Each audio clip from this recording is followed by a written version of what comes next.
त्र्यंबकेश्वरमधील चालू घडामोडी जाणून घेण्यासाठी आत्ताच त्र्यंबकेश्वर नगरीच्या लोकप्रिय कबीर न्यूज नेटवर्क या यूट्यूब चॅनलला सबस्क्राईब करा व बेल आयकॉनला प्रेस करा। आणि हे निर्बंध उद्या 8 वाजल्यापासून संध्याकाळी 8 वाजल्यापासून आपल्या राज्यात लागू होतील।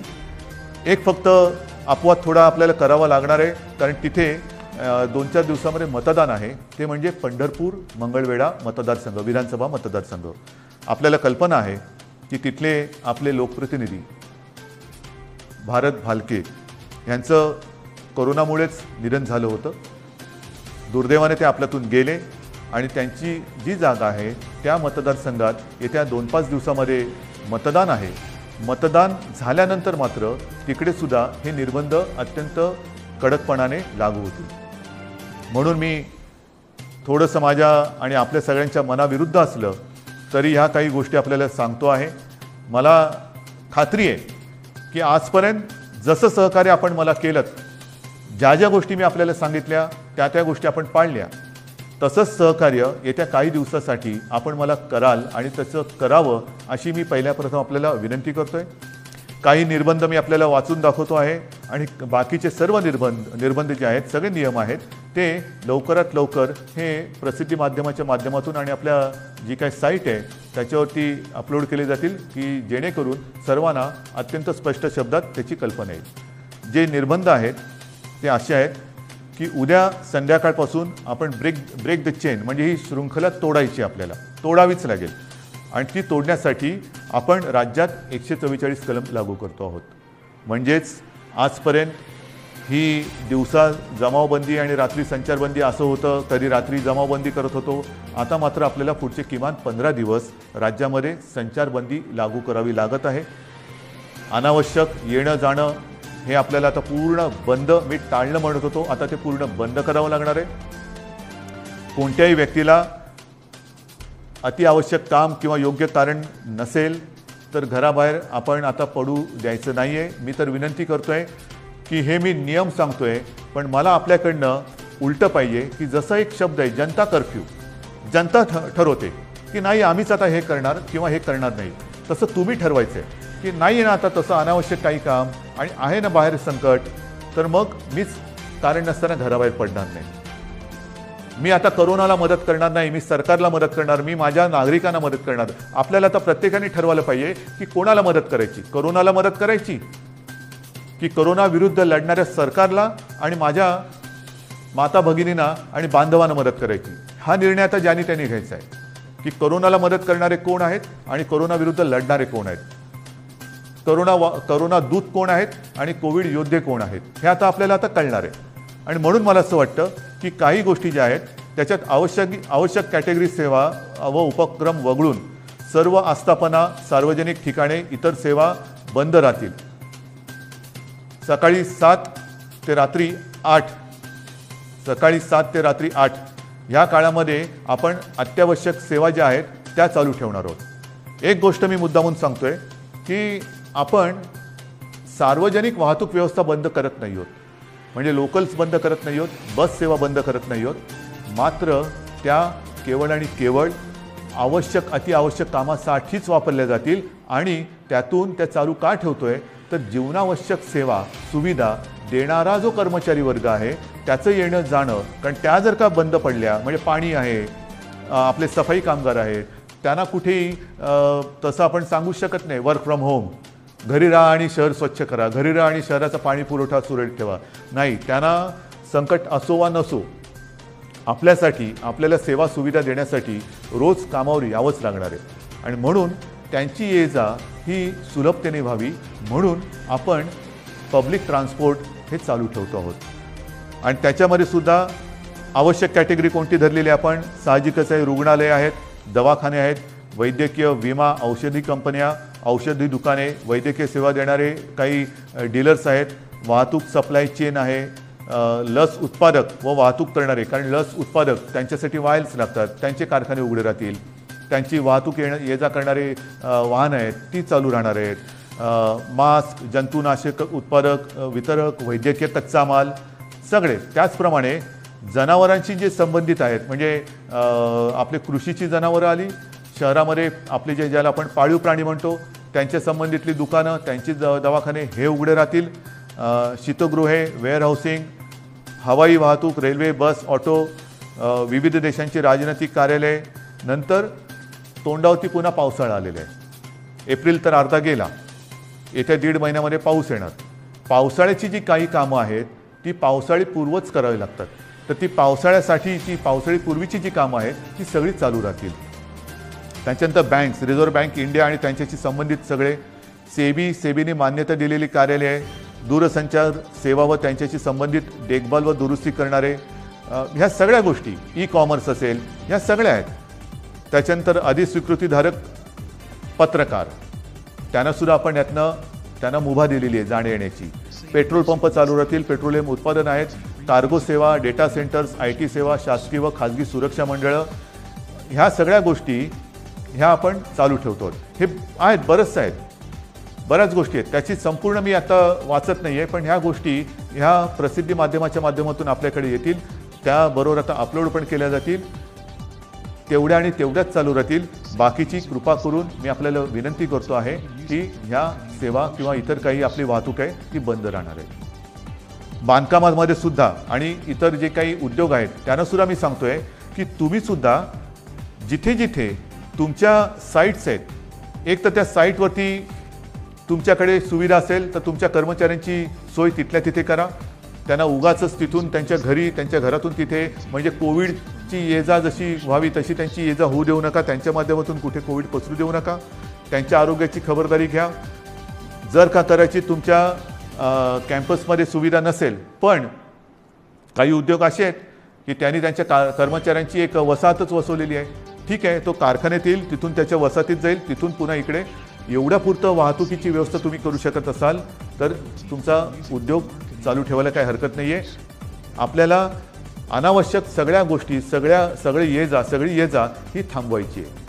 म्हणून कृपा करून अनावश्यक गोष्टी ज्या आहेत त्या टाळायला पाहिजे. आता हॉटेल्स, रेस्टॉरंट यांना सुद्धा आपण त्यांच्यावरती पूर्वीप्रमाणेच निर्बंध असतील आणि टेक अवे व होम डिलिव्हरी एवढंच करता येईल. कर्मचाऱ्यांना लसीकरण आता हे बंधनकारक आहे. रस्त्यावरच्या खाद्य विक्रेत्यांना सुद्धा त्यांना आपण का परवानगी देतोय की अनेक गोरगरीब असे आहेत की ज्यांच्याकडे एकेका खोलीत ते 5-5, 7-7, 8-8 लोक राहतात. एका खोलीत एवढे लोक राहतात, त्यांच्याकडे स्वयंपाकघराची सोय नाही. मग बाहेर त्यांना खावं लागतं आणि मग ते खाणार कुठे? जर रेस्टॉरंट्स आणि इतर ज्या काही गोष्टी आहेत त्यांना आपण टेकअवे घरी पार्सल नेण्यासाठी परवानगी देत असू, तर रस्त्यावरच्या खाद्य विक्रेत्यांना सुद्धा सकाळी 7 ते रात्री 8 या वेळेमध्ये तिथल्या तिथे नाही, त्यांनी सुद्धा ते पॅक करून जो कोणी गोरगरीब येईल त्याला ते देण्याची व्यवस्था करावी. आपल्याला गर्दी टाळायची आणि अनावश्यक वाहतूक तर नाहीच पाहिजे. ह्याच्यामध्ये आवश्यक सेवेसाठी लागणारे उत्पादन करणारे उद्योग हे पूर्ण क्षमतेने चालू ठेवण्यात येतील आणि या उत्पादनांची निर्यात करणारे उद्योगसुद्धा चालू ठेवण्यात येतील. आपल्याला या सगळ्या गोष्टींची मी कल्पना देतो आहे. आता हे झाल्यानंतर काही गोष्टी अशा आहेत की बाबा हे सगळं तुम्ही निर्बंध सांगितले, मग आमच्यासाठी तुम्ही काय करणार? रोजीरोटीचं काय? मी मगाशी आपल्याशी बोलताना बोललो की माननीय पंतप्रधानांना आपण सांगतो की नैसर्गिक आपत्तीत व्यक्तिगत लाभ जसे आपण देऊ शकतो त्या अनुषंगाने काही लाभ ह्या नैसर्गिक आपत्तीत द्यावे अशी माझी विनंती आहे. मात्र राज्य सरकार म्हणून अन्न सुरक्षा जी आपली योजना आहे त्या योजनेअंतर्गत जे सगळे लाभार्थी आहेत या लाभार्थ्यांना प्रति व्यक्ती 3 किलो गहू आणि 2 किलो तांदूळ याप्रमाणे 1 महिना आपण आता मोफत धान्य देणार आहोत पुढच्या 1 महिन्यासाठी. म्हणजे कुठेही आपण त्यांची कदाचित रोजी ही मंदावली असेल पण रोटी थांबू देत नाही आहोत. त्यांच्यासाठी अन्नधान्याची व्यवस्था आपण करतो आहोत आणि याच्यामध्ये नोंद केलेले जे आपल्याकडे लाभार्थी आहेत त्यांची संख्या साधारणतः 7 कोटी आहे. म्हणजे 7 कोटी जे आपले नागरिक आहेत ह्या वर्गात मोडणारे त्यांना आपण पुढच्या महिन्यामध्ये म्हणजे आजपासून जेव्हापासून ही बंधन उद्यापासून सुरू होतील 1 महिना प्रत्येकी 3 किलो गहू आणि 2 किलो तांदूळ याप्रमाणे 1 महिना मोफत आपण धान्य देणार आहोत. तसंच आपल्याला सर्वांना कल्पना आहे सरकार आल्यानंतर आपण 10 रुपयात शिवभोजन थाळी ही गोरगरिबांसाठी सुरू करण्याची योजना जाहीर केली. ती जाहीर केली, योजना सुरू झाली आणि कोविड आला. मग काय करायचं? तर ही योजना कोविड आल्यानंतर आपण 10 रुपयाची जी एक शिवभोजन थाळी होती ती 5 रुपयावरती आणली आणि साधारणतः मी तोही आकडा सांगितलेला आहे. आतापर्यंत काही कोटी लोकांनी ह्या थाळीचा लाभ घेतलेला आहे. आता आपण ही शिवभोजन योजना जी आहे, ही जी थाळी आहे ती 10 रुपयाची थाळी आपण 5 रुपयात केली होती. आता पुढचा 1 महिना शिवभोजन आपण मोफत देणार आहोत. 2 लाख थाळ्या जवळपास आपण रोज देतो. ह्या 2 लाख थाळ्या म्हणजे हे शिवभोजन आपण हे मोफत देणार आहोत गोरगरिबांसाठी. म्हणजे सांगतात ना की तुम्ही लॉकडाऊन करताय पण रोजीरोटीचं काय आहे, तर रोजी थोडीशी मंदावणार आहे. मी पुन्हा एकदा सांगतो, मला कल्पना आहे, पण रोटी कुठे आपण थांबू देत नाही. ही संपूर्ण व्यवस्था, हा सगळा जो काय मी भार नाही म्हणत, हे कर्तव्य जे आहे ते कर्तव्य आपलं सरकार हे समर्थपणाने सांभाळणारच. भार हा पडणार सरकारवरती, जसा तुमच्यावरती पडतोय तसा सरकारवरती पडतोय, पण सरकार हा आपल्या सगळ्यांच्या आशीर्वादाने भार सोसणार आणि सोसायला ते समर्थ आहे.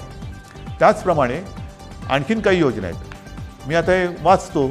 संजय गांधी निराधार योजना श्रावणबाळ आणि केंद्र पुरस्कृत इंदिरा गांधी राष्ट्रीय वृद्धापकाळ निवृत्ती वेतन योजना, इंदिरा गांधी राष्ट्रीय विधवा निवृत्ती वेतन, इंदिरा गांधी राष्ट्रीय दिव्यांग निवृत्ती वेतन योजना, या 5 योजनेतील लाभार्थ्यांना 2 महिन्यांकरता प्रत्येकी 1000 रुपये आर्थिक सहाय्य आपण आगाऊ देतो आहोत. म्हणजे आधी देतो आहोत, नंतर नाही, आत्ता आधी देतो आहोत.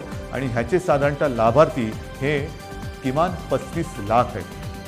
म्हणजे वरती मी जसं सांगितलं तुम्हाला की दारिद्र्य रेषेखालील कुटुंब आहेत, काही निराधार महिला आहेत, वयोवृद्ध आहेत, दिव्यांग आहेत, असंघटित क्षेत्रातील नागरिक आहेत, कामगार आहेत, रिक्षाचालक आहेत, आदिवासी समाज, यांच्यासाठी आपण 3 किलो गहू आणि 2 किलो तांदूळ ही योजना जाहीर केली. शिवभोजन आपण पुढचा महिनाभर मोफत देतो आहे.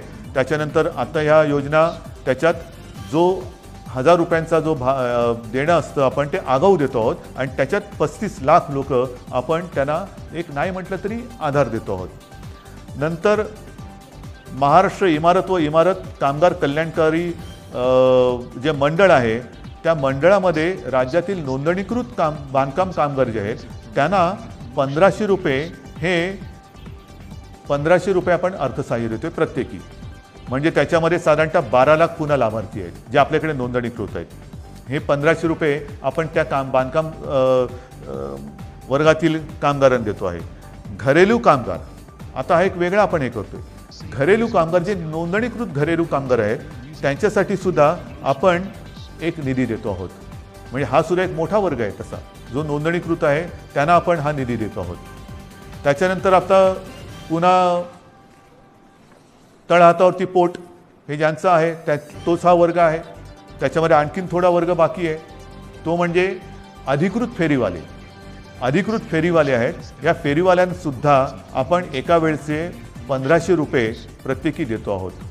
फेरीवाल्यांसाठी जे अधिकृत नोंदणीकृत आहेत फेरीवाले त्यांना देतो आहोत. आणि हे जे देणं आहे हे या फेरीवाल्यांची स्वनिधी योजनेत बँकांकडे नोंदणी असल्यामुळे बँकांमार्फत हे त्यांच्या बँकेत हा जो काही निधी आहे तो त्यांना हस्तांतरण केलं. ह्याच्यामध्ये जवळपास 5 लाख लाभार्थी आहेत. तसंच आपले रिक्षाचालक आहेत, कारण सगळंच बंद केल्यानंतर रिक्षाचालकांनी काय करायचं, तर ह्याच्यामध्ये सुद्धा जे परवानाधारक रिक्षाचालक आहेत त्या रिक्षाचालकांना सुद्धा एका वेळेचं आपण 1500 रुपये हे देतो आहोत. आता याच्यामध्ये सुद्धा साधारणतः 12 लाख लाभार्थी आहेत. म्हणजे तुम्ही बघत जा, 7 कोटी 35 लाख 12 लाख 5 लाख 15 लाख आपण जे जे करता येणं शक्य असेल ते करतो आहोत.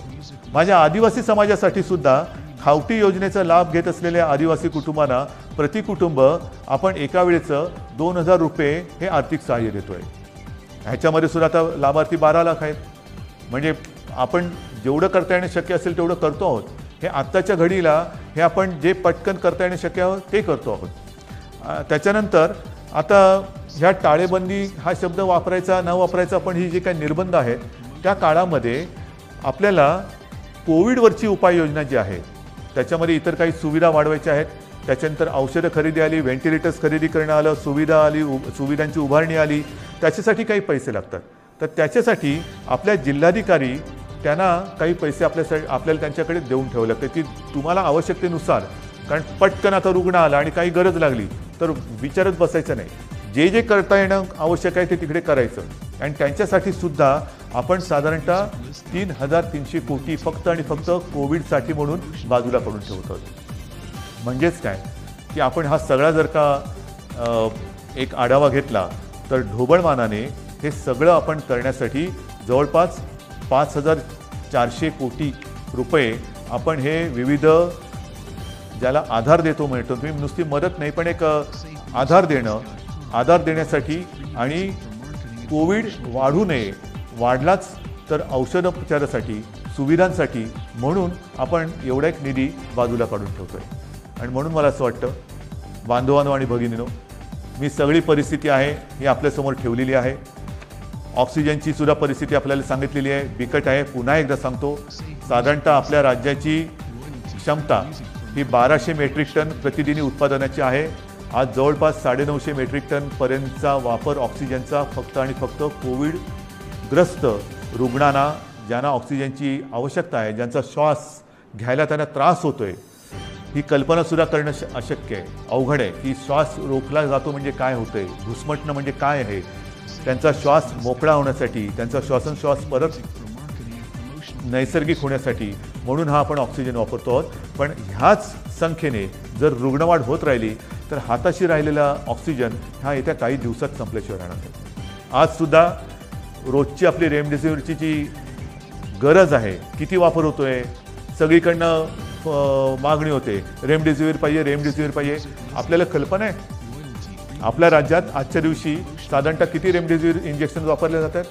साधारणतः 40 ते 50 हजार, म्हणजे 40 ते 50 हजार सरासरी रोजची आजची आपली रेमडेसिवीर इंजेक्शनची ही मागणी आहे, गरज आहे.